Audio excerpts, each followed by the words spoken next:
ကျွန်တော်တို့မလုပ်ဖြစ်တဲ့အရာတွေကိုအကောင့်တွေပေါ်နိုင်မှုအတွက်အရေးကြီးဆုံးအရာတစ်ခုဒီပါလဲဆိုတာအလေးကျင့်ဒါဆိုရင်အလေးကျင့်တစ်ခုကိုဘလို့ကျွန်တော်တို့တိဆောက်ကြမလဲအရေးကြီးတဲ့အရာတစ်ခုက do not overthink အများကြီးမတွေးပါနဲ့အကြီးတွေလိုက်မတွေးပါနဲ့ခုလုပ်တော့မယ်ဆိုရင်တွေးပြီးတော့ကျွန်တော်တို့မပြီးတော့တွေးပြီးဆိုရင်ဂျင်းကောင်တွေဝင်လာပြီလွယ်တဲ့အရာနဲ့ကျွန်တော်အရင်စမယ်ထားပါတော့တချို့ဆိုလို့ရှိရင်ဂျင်သွားမယ်လို့စဉ်းစားလိုက်တယ်ဆိုရင်ဘာပေါ်လာလဲဆိုအတူရငါဂျင်သွားရအောင်မယ်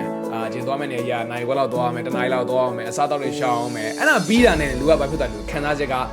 ဒါတော့အများကြီးမတွေးပါနဲ့လွယ်တာနဲ့စပါအဲ့တော့ဂျင်ကိုရောက်အောင်သွားမယ်ခုနယောဂမဲ့ပေါ်ရောက်အောင်သွားမယ်ဒါနဲ့ပဲစနောက်တစ်ခုကဂျိုးရှင်းနာလေးတွေပဲကျွန်တော်လုပ်စလာသည်10မိနစ်လေ့ကျင့်ခန်းပဲဖြစ်ဖြစ်ဘလို့ပဲဖြစ်စလိုက်ပါ21ရက်မပြတ်လုပ်ပြီဆိုရင်မိတ်ဆွေတွေအလေးချင်းတစ်ခုဖြစ်လာပါလိမ့်မယ်ကိုယ့်အတွက်စိတ်ရှည်ပေးပါကိုယုံကြည်ပေးပါအဲ့တော့ကျွန်တော်ကတော့ဘာယုံကြည်လဲဆိုတော့မိတ်ဆွေတင်တဲ့ထိုက်တန်တဲ့ခန္ဓာကိုယ်ရဖို့အတွက်တင်တဲ့ထိုက်တန်တဲ့ဘဝကိုရဖို့အတွက်အချိန်တစ်ခုတော့ပေးပါစိတ်ရှည်ပါလွယ်တာနဲ့စပါအလေးချင်းတစ်ခုပိုင်ဆိုင်ပါ